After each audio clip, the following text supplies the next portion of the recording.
జీవితంలో మనం ఆలోచన చేసినట్లయితే మనం అంటూ ఉంటాం, నేను అసలు ఇలాంటి పని అవుతుందని నా జీవితంలో నేను ఊహించలేదు అని. కొన్నిసార్లు మనం అంటూ ఉంటాం, నా వల్ల అయితే జరిగేదైతే కాదు అని. అంటే మనం ఊహించని సమయంలో ఊహించని పనులు మన జీవితంలో చేస్తుంటాం, జరుగుతూ ఉంటాయి. అవన్నీ కూడా మనము అనుకునే విషయాలు అయితే కాదు. ఒకసారి ఇక్కడ వాక్య భాగం మనం చదివినట్లయితే అర్థమవుతుంది, ఆదాము యొక్క జీవితంలో కూడా ఎప్పుడు కూడా అటువంటి పరిస్థితి వస్తుందని అతని యొక్క జీవితంలో ఎప్పుడు కూడా ఊహించుండడు. ఏంటంటే ఇక్కడ రాయబడి వచ్చింది, తన పోలిక చెప్పున తన స్వరూపము చెప్పున ఒక మనిషిగా సృష్టింపబడిన ఆ ఆదాము దేవుడు తను ఎంతగానైతే ప్రేమించాడో, ప్రేమించి తన కోసం ఏర్పాటు చేయడం ఒక ప్రదేశంలో ఒక తోటలో నుండి పంపివేయబడినట్లుగా రాయబడుచుంది. ఆదికాండం 3వ అధ్యాయము 23వ వచనంలో రాయబడుచుంది, ఈ దేవుడైన యెహోవా అతడు ఏ నేల నుండి తీయబడునో దాన్ని చేర్చిపోయేటకు ఏదైనా తోటలో నుండి అతన్ని పంపివేశాను. అంటే ఏ తోటలో అయితే ఉండవలసిన వాడుగా ఉన్నాడో అదే తోటలో నుండి ఆదాము బయటికి త్రోసివేయబడ్డాడు. ఎందుకంటే ఇక్కడ వాక్యభాగం రాయబడుచుంది, అదే 2వ అధ్యాయము 8వ వచనం ఒకసారి చూస్తున్నట్లయితే, దేవుడైన యెహోవా తూర్పున ఏదైనా తోట వేసి తను నియమించిన నరుణ్ణి దానిలో, అంటే దేవుడు చేసిన మనిషి దేవుని కోసమే అన్నట్లుగా ఉన్న ఏర్పాటు చేయబడిన మనిషిని ఆ తోటలో పెట్టాడు. కానీ ఇక్కడ మనం చదివాము, అదే తోటలో నుండి బయటికి పంపివేయబడ్డాడు. అదే మీకు జీవితంలో ఈ never expect such a thing. అటువంటి పరిస్థితి తన జీవితంలో జరుగుతుందని ఎప్పుడు కూడా ఆదాము ఊహించి ఉండకపోవచ్చు. ఎందుకంటే ఇక్కడ 1వ అధ్యాయం 28వ వచనం చూద్దాం. మీరు ఫలించి అభివృద్ధి పొంది విస్తరించి భూమి నింపుడని దానిని లోపరుచుకోవాలని చెప్పాడు. మీరు ఫలించాలి, అభివృద్ధి పొందాలి, నింపాలి, విస్తరించాలి. ఏ భూమి మీద నువ్వు సృజింపబడి ఉన్నావో ఆ భూమిని నువ్వేం చేయాలంటే లోపరుచుకోవాలి. కానీ లోపరుచుకోవలసిన మనిషి ఇక్కడ అదే తోటలో నుండి బయటికి వెలివేయబడ్డాడు. తోటలో నుండి వెలివేయబడటం వల్ల తన జీవితం ఎంత భయంకరంగా మారిపోయిందంటే, అదే 3వ అధ్యాయంలో 18వ వచనం రాయబడుచుంది, అది ముండ్ల పొదలను గచ్చి పొదలను అది మొలిపించును అని రాయబడుచుంది. ఇప్పుడు ఆ నేల ఏమైందంటే శపించబడి ముళ్ళు భయంకరమైన గచ్చ పొదలతో నిండిపోయింది. అప్పటి వరకు సస్యశ్యామలంగా ఉన్న నేల అప్పటి వరకు కూడా చాలా ఆహ్లాదకరంగా ఆనందకరంగా గడిపిన ఆదాము యొక్క జీవితం ఇప్పుడు ఎలాగైందంటే, అతడు చెమట ఊరిస్తేనే తప్ప ప్రయోజనం లేదు, అతడు కష్టపడితేనే తప్ప ఆహారం లేదు. కింద వాళ్ళలో రాయబడుచుంది, నీ ముఖపు చెమట కార్చి ఆహారము తిందువు అని రాయబడుతుంది. అంటే ఆదాము యొక్క జీవితంలో చాలా భయంకరమైన పరిస్థితి అక్కడ కనబడుతుంది. మన జీవితం కూడా ఆలోచన చేస్తున్నట్లయితే కొన్నిసార్లు చాలా భయంకరమైన పరిస్థితుల్లో, చాలా భయంకరమైన సమయాల్లో మనం గడుపుతుంటాం. మన పరిస్థితి ఎవరు కూడా రాకూడదు అనే ఆలోచన కూడా వచ్చిన సందర్భాలు చాలా మీ జీవితంలో కనబడుతూ ఉంటాయి. కానీ ఇక్కడ రాయబడుచుంది ఏంటంటే, ఎందుకు ఇవన్నీ ఈ విధంగా జరగడం గల కారణం ఏంటి? ఎందుకంటే ఇక్కడ రాయబడుచున్నట్లుగా దేవుడు తన స్వరూపం మందు నరుణ్ణి చేశాడు. తన ఇష్టము తన ఆ రూపము చెప్పిన నరుణ్ణి చేసిన ఆ వ్యక్తి ఏ విధముగా దేవుని తోటలో నుండి బయటికి వెలివేయబడ్డాడు? పంపబడడం గల కారణం ఏంటి అతని జీవితంలో జరిగిన సందర్భాలు ఏంటని మనం ఆలోచన చేస్తున్నట్లయితే, ఈ పరిశుద్ధ లేఖనంలో అనేకమైన మాటలు మనకి కనబడుతూ ఉంటాయి.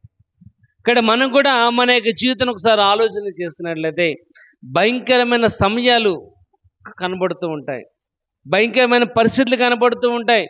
అటు సంతోషం కానివ్వండి, బాధ కానివ్వండి, దుఃఖము కానివ్వండి, ఆనందం కానీ ఏమైనప్పటికీ మనము ఊహించని విధముగా కొన్ని కొన్ని సందర్భాల్లో జరుగుతుంటుంది. దానిగల కారణం ఏంటో మనం ఆలోచన చేస్తున్నట్లయితే పరిశుద్ధ లేఖనం తెలియజేస్తుంది. ప్రకటన గ్రంథము 2వ అధ్యాయం, ప్రకటన గ్రంథము 2వ అధ్యాయము ఏ విధముగా ఇలాగా మనం ఊహించని కార్యాలు జరగడం గల కారణం ఏంటి అని మనం ఆలోచన చేస్తున్నట్లయితే, ఎందుకంటే మనం అనుకుంటూ ఉంటాం అన్నీ మంచిగా జరగాలని, అన్నీ సంతోషకరంగా ఉండాలని. కానీ కొన్నిసార్లు మనం అనుకున్న యొక్క సందర్భాలు తారుమారు అవుతూ ఉంటాయి. మనం ఒకటి అనుకుంటే దైవం ఇంకోటి తలుస్తాడు, మనం ఒకటి అనుకుంటే ఆయన ఇంకోటి చేసే విధంగా కనబడుతుంది. కానీ ఇక్కడ రాయబడుచు ఎందుకు ఇవన్నీ మన యొక్క జీవితం అన్ఎక్స్పెక్టెడ్ థింగ్స్, అనుకోని విధముగా అనుకోని సంఘటనలు మన యొక్క జీవితంలో జరగడం గల కారణం ఏంటంటే ఇక్కడ రాయబడుచుంది. యోహాను అంటున్నాడు ప్రకటన గ్రంథములో 2వ అధ్యాయం 4వ వచనం చూద్దాం. మొదట నీకుండిన ప్రేమ నీవు వదిలితివని నేను నీ మీద తప్పు ఒకటి మోపాను. ఇక్కడ రాయబడుచుంది. యోహాను అంటున్నాడు ఏమని? నీకున్న మొదటి ప్రేమ నువ్వు విడిచిపెట్టావు. You lost your first love. మొదటి ప్రేమను విడిచిపెట్టావు కనుక ఇక్కడ రాయబడుచుంది నీ మీద తప్పు ఒకటి నేను మోపవలసి వచ్చింది అని. మనం కూడా మన యొక్క జీవితంలో మొదటి ప్రేమను విడిచిపెట్టే వారిగా ఉంటాం, మొదటి ప్రయారిటీని విడిచిపెట్టే వారిగా ఉంటాం, మొదటి స్థానాన్ని విడిచిపెట్టే వారిగా ఉంటాం. కానీ వాక్య భాగం రాయబడుచుంది ఏంటంటే ఆయనే ప్రథమమైన వాడు. చూడండి, అదే 3వ అధ్యాయం చూద్దాం ఒకసారి. 14వ వచనం చదవండి, 15వ వచనం. నీ క్రియలు నేను ఎరుగుదును, నువ్వు చల్లగానైనను వెచ్చగానైనను ఉండక నిలువెచ్చగా ఉన్నావు కనుక నా నోట్లో నుండి నిన్ను ఉమ్మివేస్తాను. మనిషి యొక్క జీవితం ఎలాగైపోయిందంటే, ఒకటి చల్లగానైనా ఉండాలి, 2 వెచ్చగానైనా. కానీ నులివెచ్చగా ఉండటం వల్ల ఆయన అంటున్నాడు నేను నా నోట నుండి నిన్ను ఉమ్మివేస్తాను. కాబట్టి మొదటిగా రాయబడిచి మన యొక్క జీవితంలో అన్ఎక్స్పెక్టెడ్గా మనం ఊహించని కార్యాలు జరగడం గల ప్రథమ కారణం ఏంటంటే మొదటి ప్రయారిటీ మన దేవునికి ఇవ్వకపోవటం వల్ల, మన మొదటి ప్రేమను విడిచిపెట్టడం ద్వారా ఇక్కడ అంటున్నాడు నీకుండిన మొదటి ప్రేమ నువ్వు విడిచిపెట్టావు. ఇక్కడ మనకున్న మొదటి ప్రేమ నువ్వు విడిచిపెట్టకూడదు. అందుకే రాయబడుచు నాకంటే ఎక్కువగా నువ్వు ఎవరిని ప్రేమించడానికి వీల్లేదు. తల్లినైనాను, తండ్రినైనాను, అన్న చెల్లెలైనను, అక్క చెల్లెలైనను, భార్య అని, పిల్లలైనను నాకంటే ఎక్కువ నువ్వు ప్రేమించినట్లయితే నువ్వు నాకు పాత్రుడు కాదు. ఇక్కడ మన దేవునికి ఇష్టమైన వారిగా ఉండాలి అంటే ఇక్కడ రాయబడుచున్న మాట ఏంటంటే మొదటి ప్రయారిటీ మనం దేవునికి ఇవ్వాలి. అందుకంటున్నాడు చూడండి 17వ వచనంలో రాయబడి నువ్వు దౌర్భాగ్యుడవు, దిక్కుమాలిన వాడవు, దరిద్రుడవు, గురుడివాడవు, దిగంబరుడై ఉన్నావని తెలియక నేను ధనవంతుడను, ధనవృద్ధి చేసి ఉన్నాను, నాకేమి కొదువు లేదని చెప్పుకొనిచున్నావు. నువ్వు ఎటువంటి వాడవంటే ఆ మొదటి ప్రేమ నువ్వు పోగొట్టుకోవటం వల్ల, ఆ మొదటి ప్రేమను విడిచిపెట్టడం వల్ల ఇక్కడ రాయబడుచుంది నువ్వు దౌర్భాగ్యుడవు అంటున్నాడు. నువ్వు దౌర్భాగ్యుడు. మనం తిడతాం ఏమ్మా, దౌర్భాగ్యుడా అని తిడతాం. అంటే ఏంటి అర్థం ఏంటి? వాడి వల్ల ఏ రకమైన ఉపయోగము ప్రయోజనం లేదు, దౌర్భాగ్యుడు. ఇక్కడ రాయబడుచుంది అంటే దిక్కుమాలిన వాడు అంటే తల్లి కానీ, తండ్రి కానీ, తోబుట్టువులు కానీ, సహోదరులు కానీ ఎవడు కూడా లేదా అడిగి దిక్కుమాలినోడు. ఇక్కడ రాయబడిచు మనము దౌర్భాగ్యులము, దిక్కుమాలిన వాళ్ళము, దరిద్రులము, దిగంబరులమై మనం తెలియక మనం అంటూ ఉంటాం ఏమని? నేను ధనవంతుడును, నేను చిటికేస్తే డబ్బులు రాలుతాయి అమ్మా. ఇక్కడ అంటున్నాడు చూడండి, ధన సమృద్ధి చేసుకొనొచ్చు, నాకేమి కొదువా అని చెప్పుకుంటున్నాం. ధనవంతుడు జీవితంలో కూడా అదే రాయబడుతుంది. ఈ లోకముల విలాసాలకు, సంతోషాలకు ఏ రకమైన కొదువు లేకుండా తన జీవితాన్ని గడిపాడు. కానీ చనిపోయిన తర్వాత అగ్ని పాతాళంలో కనబడుతున్నాడు. రాయడం గల కారణం ఏంటంటే మొదటి ప్రేమను మనం కోల్పోకూడదు, మొదటి ప్రయారిటీ మనం కోల్పోకూడదు.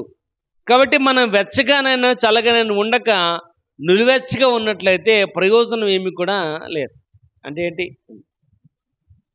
ఆపద వస్తే ఒకలాగా, సంతోషం వస్తే ఒకలాగా. ఆపద వచ్చింది అనుకోండి, ప్రభా నువ్వే దిక్కంటాం.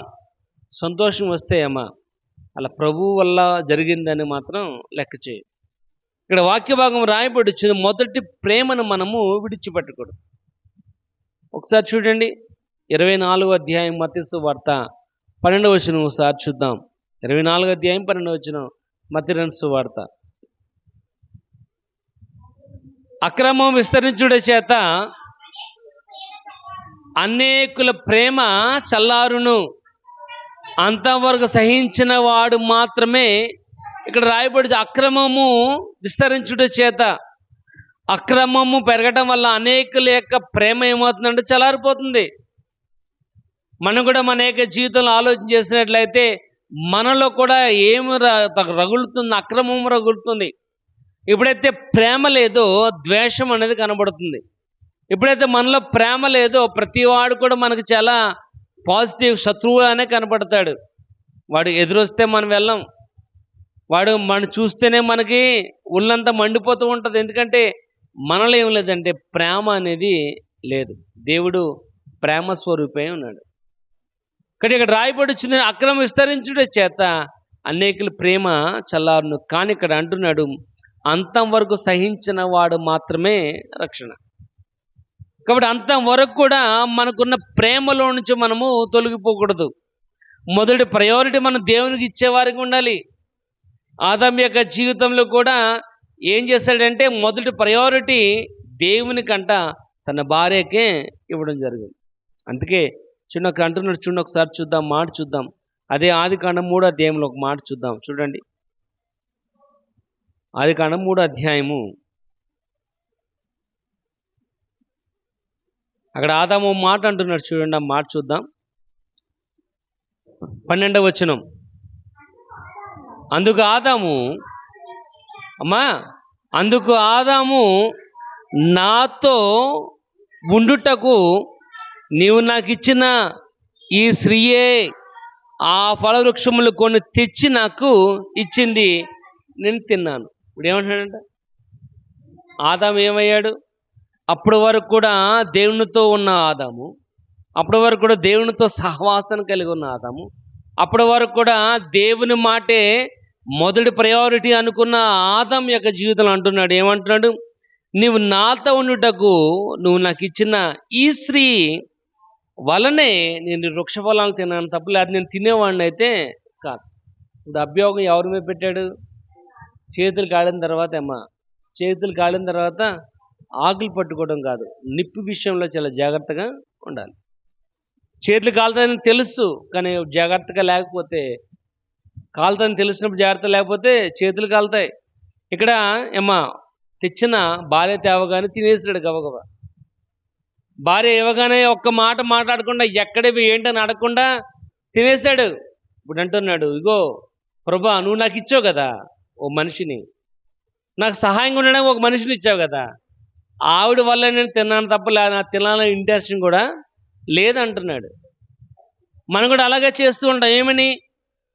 వెచ్చగా ఉండకుండా చల్లగా ఉండకుండా నులివెచ్చగా ఉండి గోడ మీద పిల్లిలాగా గోపిలాగా ఉంటాం. అవకాశం వస్తే ఇటు, అవకాశం లేకపోతే ఇటు.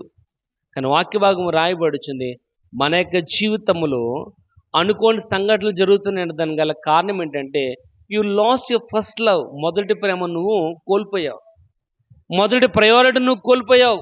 మొదటి స్థానాన్ని ఎప్పుడైతే మనం కోల్పోయామో మన జీవితం కూడా ఊహించిన విధంగానే కనబడుతుంది. అందుకే ఇక్కడ అంటున్నాడు, అక్రమము చేత అనేకుల ప్రేమ చల్లారిపోతుంది. కానీ ఇక్కడ అంటున్నాడు, గ్రహించిన వాడు మాత్రమే రక్షణ.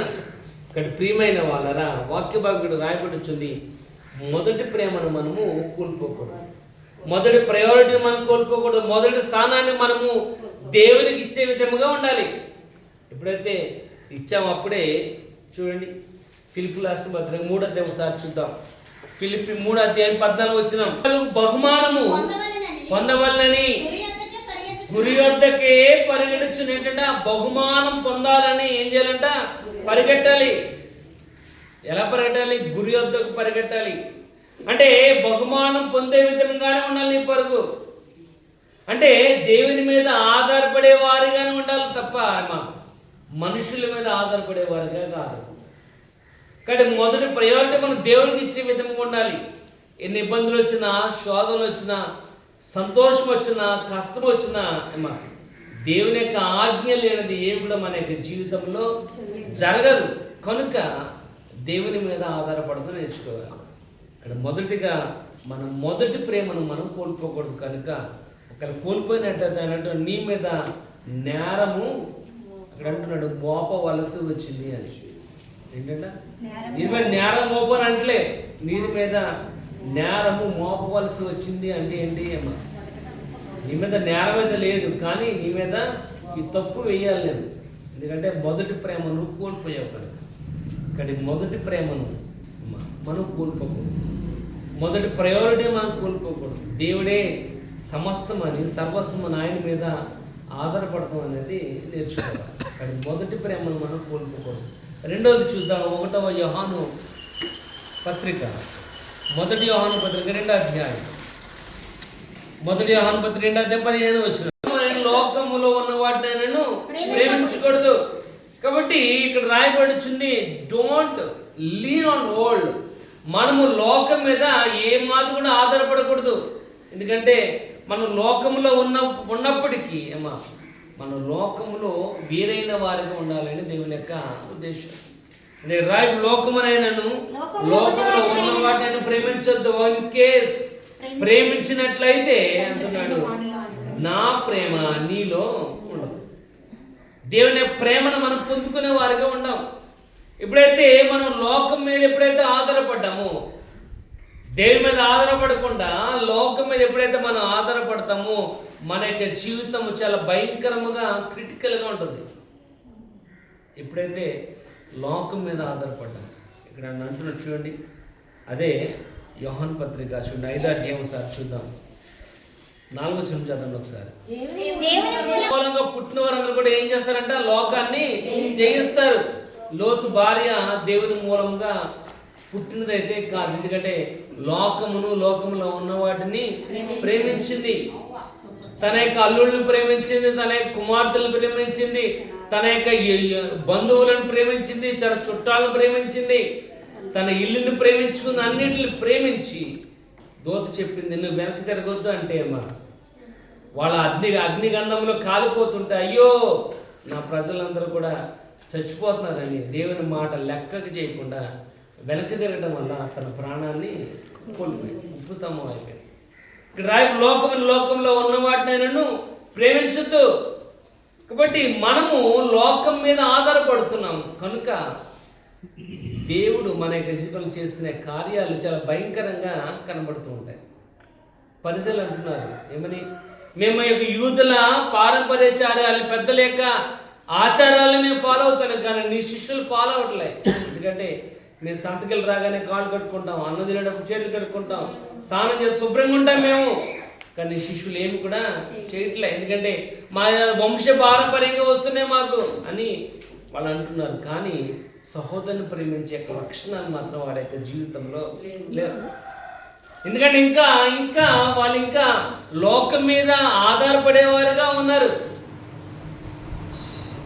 ఇక్కడ రాయబడుచున్నట్టుగా వాళ్ళు ఇంకా లోకం యొక్క ఆశల మీద ఆధారపడేవారుగా ఉన్నారు కనుక వారి యొక్క జీవితంలో భయంకరమైన పరిస్థితులు అనేవి కనబడుతుంది. రేపొద్దున తప్పకుండా ఆ భయంకరమైన నరకంలో ఉండదు. ఎవరంటే పరిసయ్యులు, సదుకాయులు, శాస్త్రులు అందరూ కూడా అక్కడే ఉంటారు.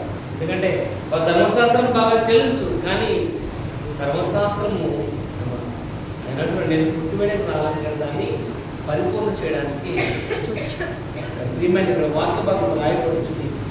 లోకంలో ఉన్న వాటిని ప్రేమించదు. మనం ఇంకా ఎంత లోకములో ఉన్నప్పటికీ మనం ఇంకా లోకమును ప్రేమించే వారుగానే కనబడుతున్న. చూడండి యోహాను సువార్త 15వ అధ్యాయము 19వ వచనం చూద్దాం. యోహాను సువార్త 15:19 సంబంధులు కాదు, నేను మిమ్మల్ని ఈ లోకములో నుండి ఏర్పరచుకున్నా. మీరు లోకములోనే ఉంటున్నారు, కానీ ఈ లోక సంబంధులు అయితే కాదు మీరు. ఎందుకంటే మన పౌరస్థితి పరలోకములో ఉందని రాయబడింది. కాబట్టి మనం ఈ లోకములో జస్ట్ యాత్రికులు మాత్రమే. ఇక్కడ అంటున్నాడు, ఈ లోకములో నుండి నేను మిమ్ములను ఏర్పరచుకున్నాను. కానీ మనం ఏర్పరచబడినప్పటికీ ఇంకా మనం లోకం మీదే ఆధారపడుతూ ఉంటాం. హాస్పిటల్ నుంచి వస్తున్నామంటే కొబ్బరికాయ కొట్టకుండా హాస్పిటల్ నుంచి మనం బయటికి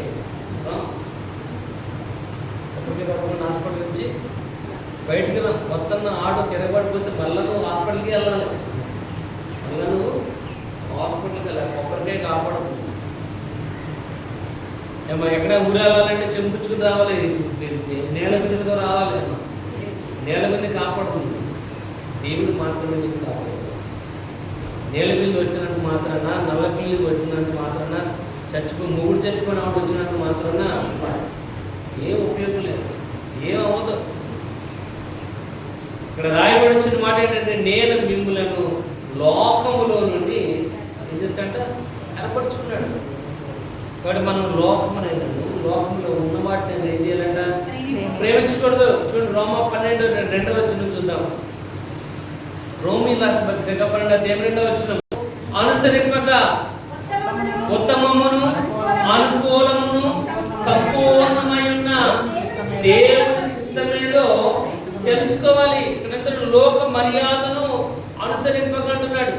అంటే లోకము చేసిన విధముగా నువ్వు చెయ్యక ఏది మంచిదో, ఏది ఉత్తమమో, ఏది సంపూర్ణముగా ఉందో తెలుసుకోవాలంటే అంటున్నాడు, దేవుని చిత్తం ఏదో తెలుసుకోవాలి. దేవుని చిత్తాన్ని తెలుసుకోవాలి. ప్రభు ఇదిగో నా జీవితంలో ఎలా భయంకరమైన శ్రమ వచ్చింది, శోధన వచ్చింది, ఇబ్బంది వచ్చింది, నీ చిత్తమేంటి ప్రభా అని మనం దేవుడిని అడగాలి. అంతే తప్ప మనం ఏం చేస్తుంటామో ఎవరి దగ్గర సహాయం వస్తుంది, ఎవరు మనకు సహాయం చేస్తారని మనం ఈ లోకంలో కనబడే మనుషుల మీద మనము ఆధారపడతాం. ఈ లోకంలో కనబడే మనుషుల మీద ఆధారపడుతూ ఉంటాం, కానీ కనబడే దేవుని మీద మనము ఆధారపడం. నమ్ముట దీవెనలు అయితే ఆ నమ్మకాన్ని మనం కలిగిన వారిగా ఉండట్లేదు. ఇక్కడ అంటున్నాడు, లోక మర్యాదను అనుసరించలేదు. ఏది ఉత్తమమో, ఏది అనుకూలమో, ఏది సంపూర్ణమైన దేవుని చిత్తమని తెలుసుకుని దాని ప్రకారం నడవాలి అని రాయబడుతుంది. కాబట్టి లోకమును మనం ప్రేమించకూడదు. లోకంలో మనం ఉన్నాం, ఎందుకంటే ఈ లోకం యొక్క నటన అయిపోతుంది. ఈ లోకం యొక్క నటన అయిపోయే టైం దగ్గర పడుతుంది. ఎందుకంటే ఏ క్షణమో ఏ గడియో యొక్క రాకడ అనేది తప్పనిసరిగా వచ్చేవాడు ఉన్నాడు. మరణంతా ప్రభు త్వరగా ఆయన వచ్చడంలో కొంచెం ఆలస్యమైనప్పటికీ ఈ లోకము మనం ప్రేమించిన వారిగా ఉండాలి, దేవుని ప్రేమించే వారు ఉండాలి. మనం ఇంకా ఎలాగా జీవిస్తున్నాం చూడండి. గలతీయుల రాసిన పత్రిక 1 ఇంకా మనం అదే బాణీలో అదే విధంగా మనం జీవిస్తున్నాం. గలతీయుల రాసిన పత్రిక 1 అంటే నేను ఇంకా మనుషులుగా సంతోషపెట్టాలనుకున్నట్లయితే నేను దేవునికి దాసుని అయితే కాదు. ఇక్కడ మన ఎయిమ్ ఏంటంటే మనుషులను సంతోషపెట్టడం, దేవుని సంతోషపెట్టాలి. దేవుని సంతోషపెట్టాలంటే దేవుని మీద ఆధారపడాలి.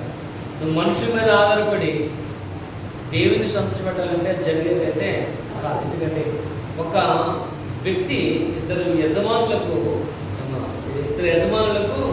పని చేయలేడు. ఒక వ్యక్తి ఇద్దరు చోట ఉద్యోగం చేయలేడు. ఒకటి అక్కడ చేయలేదైతే రెండు ఇక్కడ చేయాలి తప్ప అక్కడెక్కడ చేస్తానంటే చేయలేదైతే కాదు. కొన్ని రోజులు జరగవచ్చు, కొన్ని రోజులు అవ్వచ్చు, ఒక నెలలు గడవచ్చు, కానీ ఒక దినమున రెండు చోట్ల ఉద్యోగాన్ని పోగొట్టుకున్నట్లయితే ప్రయోజనం ఏంటి? ఇక్కడ రాయబడుచున్న మాట అదే, మనుషులను సంతోషపెట్టినట్లయితే అంటున్నాడు ఏంటంట, మనుషులను సంతోషపెట్టినట్లయితే నేను దేవునికి దాసుని అయితే కాలేను. కాబట్టి నీ యొక్క జీవితంలో మనుషులను సంతోషపెట్టడం కాదు, మనం అదే చేస్తూ ఉంటాం. ఏంటి? మనుషులను సంతోషపెట్టాలి. వాడి పెళ్ళికి 4 మేకలు కొస్తే వీడి పెళ్ళికి 5 మేకలు వెళ్ళి, ఎందుకంటే వాడికంటే నేను గొప్పగా కనబడాలి. వాడు వెండి గిన్నెలు పంచితే నేను బంగారు గిన్నెలు పంచిపెట్టాను, ఎందుకంటే వాడికంటే నేను గొప్పవాడిగా ఉండాలి మనుషుల కోసం. దానివల్ల ఏ ఉపయోగం అనేది లేదు. ఇక్కడ చూసారు చూడండి, ఎఫెసు రాసిన పత్రిక 2 అధ్యాయం ఒకసారి చూద్దాం. ఎఫెసు రాసిన పత్రిక 2 అధ్యాయం 1వ వచనం చూద్దాం. మీరు అపరాధముల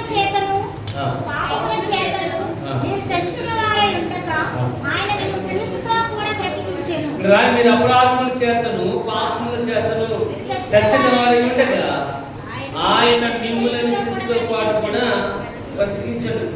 మీరు వాటిని చేయించు వాయుమండలంలో సంబంధమైన అధిపతిని అనగా అవిధేయులైన వారిని ఇప్పుడు ప్రేరేపించే శక్తిని అధిపతిని అనుసరించి ఈ ప్రపంచ ధర్మం చెప్పున నడుచుకుంటుంది. ఈ లోకం మర్యాదను మనం అనుసరించే వారిగా కనబడుతున్నాం. ఎందుకంటే వాక్యభాగం రాయబడుచుంది, ఈ లోకం మర్యాదను అనుసరింపగా ఉండాలని క్రీస్తు నీ కోసమే చనిపోయాడు. ఆయనకో తన ప్రాణాలను త్యాగం చేశాడు. మరలా ఆయనతో పాటు ఉన్నట్లయితే తప్పకుండా తిరిగి లేపేవాడిగా అనుకున్నాడు. కనుక లోకంలో ఉన్నవాడిని నేను ఏం చేయాలంటే ప్రేమించుకోవాలి. సార్ చూడండి, యాకోబు పత్రిక 4:4 చూపించుకుంటాం.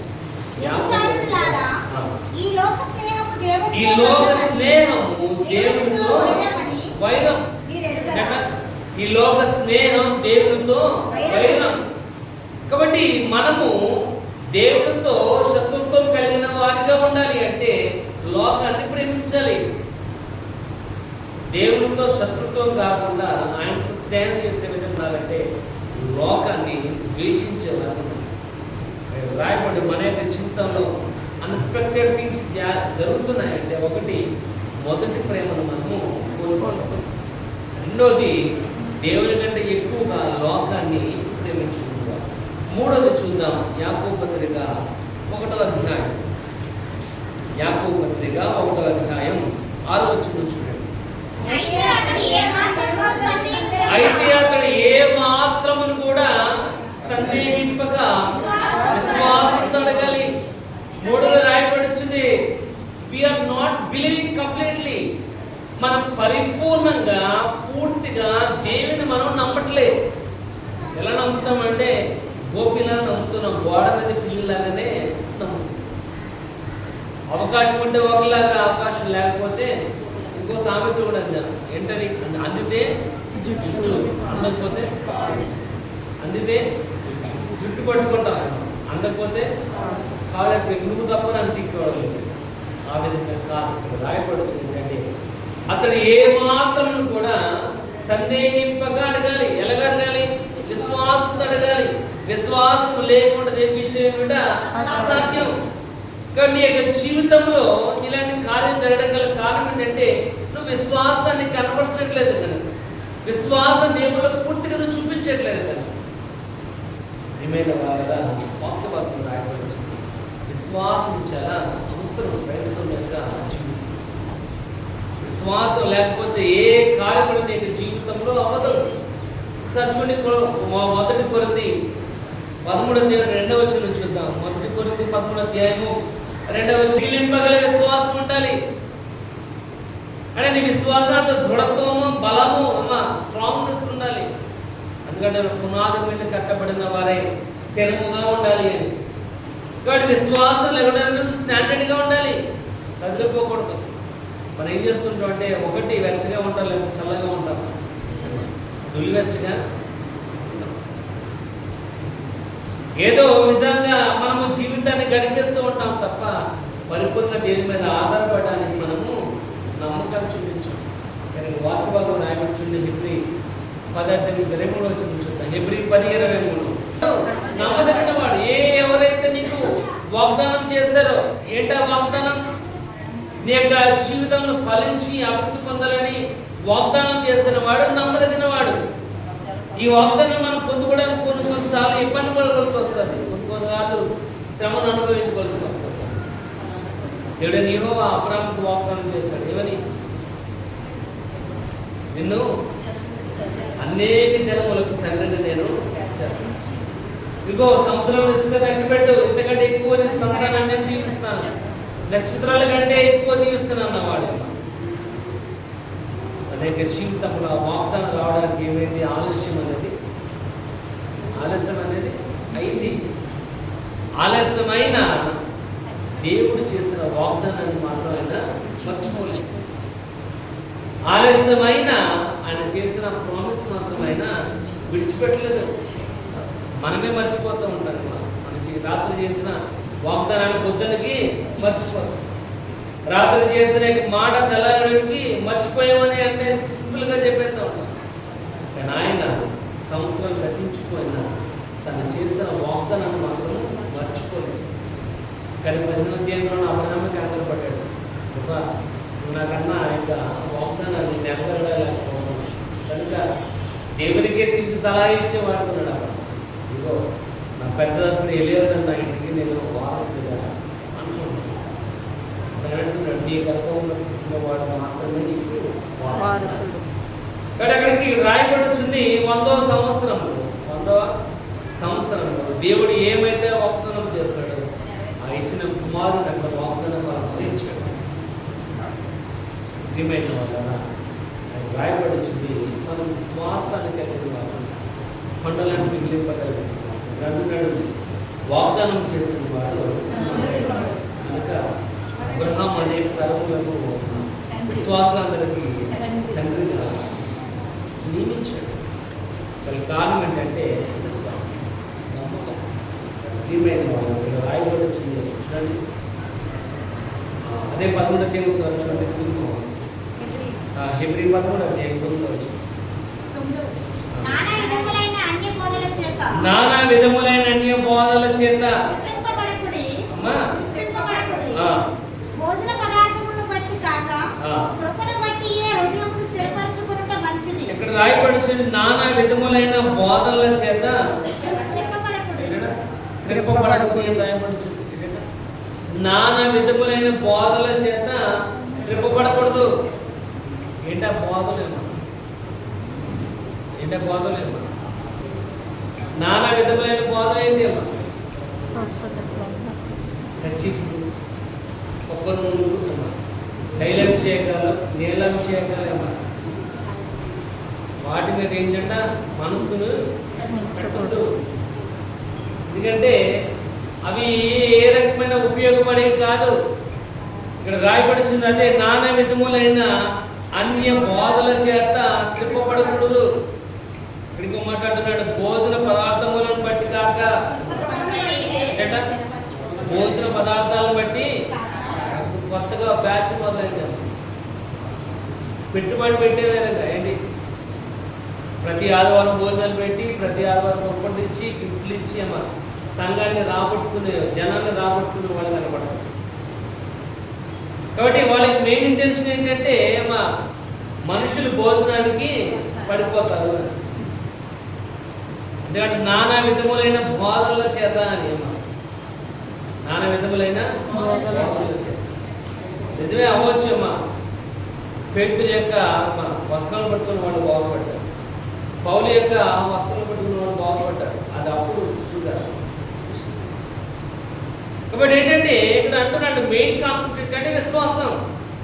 నీ విశ్వాసమే నిన్ను స్వస్థపరచును అన్నాడు. యేసు ప్రభు తన పరిచర్యలో అన్న మొదటి మాట, ప్రతి ఒక్క మాట ఏంటంటే అమ్మా నీ విశ్వాసమే నిన్ను స్వస్థపరిచింది అన్నాడు తప్ప నువ్వు నన్ను ముట్టుకోవడం వల్ల నువ్వు స్వస్థపడ్డావు అన్న మాత్రం లేదు. నా అంగీని పట్టుకోవడం వల్ల నాలో ప్రభావం పోయింది అన్నాడు. తర్వాత మాట్లాడుతున్నాడు కుమారి నీ విశ్వాసమే నిన్ను. కాబట్టి తైలాభిషేకానికి వెళ్ళినంత మాత్రాన ఖర్చులు కొన్ని తల కింద పెట్టుకున్నంత మాత్రాన ఏ ప్రయోజనం అనేది అంటున్నాడు. ఒకే ఒకటి ఏంటంటే విశ్వాసం. ఒకే ఒకటి ఏంటంటే విశ్వాసం అంటున్నాడు. చూడండి, కృపను బట్టియే మీ హృదయములను స్థిరపరచుకోవడం మంచిది. దేని బట్టి అంట? కృప అనేది ఉచితం. ఎఫెసీ 2:8 రాయబడి మీ విశ్వాసం ద్వారా కృప చేత రక్షింపబడి ఉన్నారు. మీ వల్ల జరిగినది కాదు కానీ దేవుని యొక్క వరం. దేని వల్లంట? విశ్వాసం ద్వారా కృప చేతనే. ప్రియమైన వాళ్ళరా ఆ కృప మీద మనం ఆధారపడాలంటే విశ్వాసం మీద మన నమ్మకాన్ని ఉంచాలి. ఆ విశ్వాసం మనం చూపించట్లేదు. పరిపూర్ణంగా నమ్మటానికి యాకోబు అంటున్నాడు, అతడు ఏ మాత్రం కూడా సందేహింపక విశ్వాసంతో అడగాలి. మనం అడిగేవారిగా కనబడట్లేదు. అందుకే మన జీవితంలో అనుకోని సంఘటనలు అనేవి ఎదురవుతుంటాయి, కష్టాలు ఎదురవుతుంటాయి, బాధలు ఎదురవుతుంటాయి. రాయబడిచింది ఒకటి, మొదటి ప్రేమ మనం కోల్పోతాం. రెండోది రాయబడిచింది లోకమును మనము ప్రేమించుకోవాలి. మూడోది రాయబడిచింది పరిపూర్ణంగా మన దేవుని ఎందుకు నమ్మాలి? చూడండి, మత్తయి సువార్త 5:14 ప్రతి 5:14 వెలుగై ఉన్నారు. ఇక్కడ రాయబడుతుంది అది నీ స్థితి ఏంటంటే నువ్వు లోకానికి వెలుగై, you are the lamp of the world. లోకానికి నువ్వు వెలుగుగా ఉన్నావు. నువ్వు లోకానికి వెలుగుగా ఉన్నావు కనుక నీ మీద చీకటి ఎంత మాత్రం కూడా ఉండడానికి వీల్లేదు. చూడండి, ఇంతకుముందు మన దగ్గర కిరసనాల లైట్లు ఉంటాయమ్మా.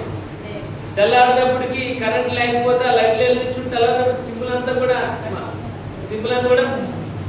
మసి ఆరిపోయేది. ఆ మసి ఉందనుకోండి అమ్మా, మనం అనుకుంటా ఉంటాం కిరసనాలు అయిపోయిందని. కాదు, కిరసనాలు అవటం కాదు, మసి ఆరిపోవడం వల్ల వెలుగు బయటికి రావట్లేదు. మన యొక్క జీవితం కూడా ఆ విధంగా మసి ఆరిపోయింది అనుకోండి, మన నుంచి వెలుగు బయటికి రాయబడి. నువ్వు లోకానికి వెలుగై ఉన్నావు.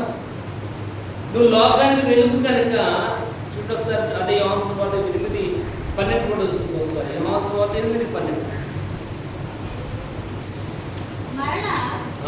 యోహాను 8:12. నేను లోకమునకు వెలుగై ఉన్నాను, నన్ను వెంబడించువాడు చీకటిలో ఉండక వెలుగులోనే రాయబడి. నేను లోకానికి వెలుగై ఉన్నాను, కానీ నన్ను వెంబడించేవాడు చీకటిలో ఉండక వెలుగులో ఉంటాడు. అంటే మనము లోకానికి వెలుగై ఉన్నాం కనుక చీకటిలో ఉన్న వారిని వెలిగించడమే మన యొక్క పని. చీకటిలో ఉండటం అంటే అజ్ఞానంలో ఉండటం. దేవుని యొక్క సత్య వాక్యమును తెలుసుకోకపోవటమే చీకటి. దేవుని యొక్క వాక్యమును రుచి చూడకపోవటమే చీకటి. యెహోవా ఉత్తముడు అని ఏం చేయాలంట? తెలుసుకోవాలి. వాసన చూస్తే పర్వాలేదు, వాసన చూస్తే అది నీ నాలుగు తగిలితేనే అది టేస్ట్ అనేది తెలుస్తుంది. వాసన చూసినంత మాత్రానే, వాసన చూసినంత మాత్రాన పొద్దున ఒక ఇంటికి వెళ్తే వెళ్ళగానే మసాలా వాసన. ఏంట్రా మసాలా వాసన అంటే మా అమ్మ మట్టి కూర వండుతున్నాను. ఇప్పుడు ఆ వాసన బట్టి ఆ కూర మనం చెప్పలేము. అదేం చేయాలి? అది చూస్తేనే అమ్మ వేసిన మసాలా సరిపోయిందా లేదా, రుచి తగినట్టుగా వండులో తెలియాలంటే టేస్ట్ చేయాలి. మీరు రాయబడుతుంది యెహోవా ఉత్తముడు అని ఏం చేయాలంట? ఎందుకంటే నువ్వు లోకానికి వెలుగు. ఆయన వెలుగేయగాడు కనుక ఆయన వెంబడిస్తున్న నీకు లోకానికి వెలుగుగా ఉన్నావు కనుక నీలో ఉన్న వెలుగు అనేక మందికి ప్రజ్వలింప చేయాలి. అది ఆయన ఉద్దేశం. మనం ఇంకెలాగన్నాడే నేను మసారిపోయాను అన్నట్లుగా మసికొట్టిన మొక్కలాగా ఉండిపోవడం వల్ల ప్రయోజనం అనేది దేవుని యొక్క వాక్యం చేత మనం కడగబడాలి, శుభపరచబడాలి. ఎందుకంటే లోకానికి 12:40 చదవండి. యోహాను 12:40.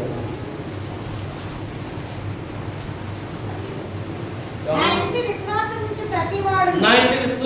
ఉంచు ప్రతివాడు చీకటిలో నిలిచి ఉండకుండానట్లు నేను ఈ లోకమునకు వెలుగుగా నన్ను వెంబడించేవాడు ఏ మాత్రం చీకటిలో ఉండకూడదు. అది ఆయన ఉద్దేశం. మనం ఇంకా చీకటిని ప్రేమించేవారిగా కనబడుతున్నాం కనుక పరిపూర్ణంగా మనం దేవుని నమ్మట్లేదు, పరిపూర్ణంగా దేవుని మీద మనం ఆధారపడట్లేదు, పరిపూర్ణంగా మొదటి ప్రేమను ఆయనకి మనం ఇవ్వలేకపోతున్నాం. ఎందుకంటే దేవుని కంటే ఎక్కువ చాలా ఉన్నాయి మన దేవుని కంటే ఎక్కువ చాలా మనం ప్రేమించే వారికి ఉన్నాం, తగ్గింపు స్వభావాన్ని కలిగిన వారికి ఉండట్లే. దేవుని కంటే ఎక్కువగా మనం అన్నింటినీ ప్రేమిస్తున్నాం, కానీ దేవుని ఎంత మాత్రం కూడా ప్రేమించట్లేదు. చూడండి, ఎఫెసీ రాసిన పత్రిక 5వ అధ్యాయం 3వ వచనం. ఎఫెసీ 5:8. మీరు పూర్వమందు చీకటై ఉండిరి, ఇప్పుడైతే ప్రభువునందు మీరు ఏమయ్యారంట? వెలుగయ్యారు. పూర్వమందు చీకటి. పూర్వమందు ఏంటంటే ఆ పూర్వమందు రక్షణ గురించి, ఆ విమోచన గురించి నీకు తెలియదు.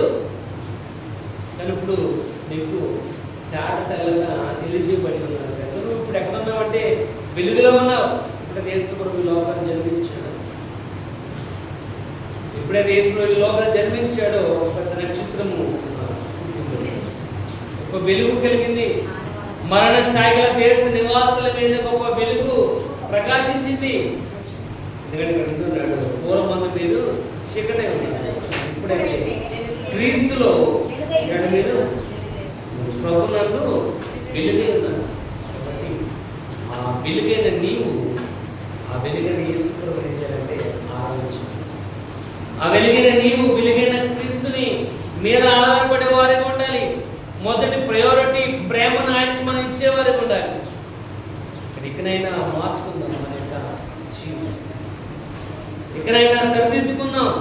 ఎందుకంటే మొదటి ప్రేమ మన దేవునికి ఇవ్వాల్సిన, మొదటి ప్రయారిటీ మనం దేవునికి ఇచ్చేవారికి ఉంటుంది. ఎందుకంటే ఆదాము యొక్క జీవితంలో ఆ విధంగా ప్రవర్తించిన వారిగా ఆ తోటలో నుండి, ఆ శ్రేష్టమైన ఫలాల నుంచి, ఆ శ్రేష్టమైన పరిస్థితుల్లో నుంచి ఎందుకంటే చూడండి, అక్కడ 2వ అధ్యాయంలో రాయబడి వచ్చింది. అతడు దేవుడు ఏం చేస్తాడంట? ప్రతి జంతువుని నిర్మించాడు. ప్రతి జంతువుని రకరకాల జంతువులు, రకరకాల పక్షులు, రకరకాల చేపలు అన్నీ ఎక్కడ పెట్టాడు? ఆదాము దగ్గరికి పంపించి వాటికి పేర్లు పెట్టుకున్నాడు. ఒక్కో దానికేమో కోతని, సింహం అని, పుల్లని, కట్టుమోకం అని పేర్లు పెడుతుంటే ఆ పేర్లు బట్టి, ఆదాము చేస్తున్న పని బట్టి దేవుడు ఎంతగానో సంతోషపడిపోయాడు. ఆదాము ద్వారా దేవుడు ఎంతో సంతోషపడిన ఆదాము తోటలో నుండి బయటికి వెలివేయబడిపోయాడు. ఎందుకంటే అజ్ఞానం అతన్ని ఆవరించింది. దేవుని పరిపూర్ణంగా ప్రేమించలేకపోయాడు. మొదటి ప్రయారిటీ దేవునికి ఇవ్వలేకపోయాడు. లోకము ప్రేమించాడు, తన భార్యను ప్రేమించాడు. దానివల్ల తండ్రి ప్రేమను కోల్పోయిన వంట దేవుని మీద పరిపూర్ణంగా ఆధారపడలేకపోయాడు. ఏ మాత్రం సందేహించక విశ్వాసంతో గడిపినట్లయితే తప్పకుండా ఆయన తన కార్యాన్ని యొక్క జీవితంలో నెరవేర్చేవాడు. వాక్య భాగం రాయవచ్చు. నేను కొద్ది మాటలు దీని గురించి ఆశీర్వదించాను.